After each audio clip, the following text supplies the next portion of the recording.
Ona tili va adabiyot fanidan aprel oyida o'tkaziladigan milliy sertifikat imtihonidan tushish ehtimoli eng yuqori bo'lgan 200 ta savolni taqdim qilishda davom etamiz. Demak, boshladik. Qaysi javobda berilgan birliklar nutqda o'zaro ma'nodoshlik hosil qila oladi?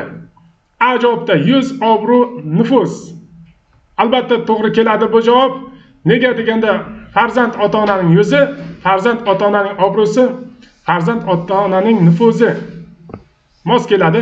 B javobda qo'l, kift, changal. Qo'l yelkadan tirnoqqacha bo'lgan qism, kift esa yelkaning o'zi, changal esa qo'lning ushlaydigan qismi. Demak, bir-biriga aynan mos kelmaydi. Xato. Dunyoqarash, farosat, aql.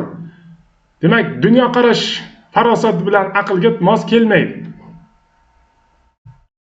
Demak, C javob xato ekan. D javobda jamoa, tashkilot, tadbir. Jamoa tashkilot bilan mos kelmaydi, tadbir esa ikkalasiga ham mos emas. Xato.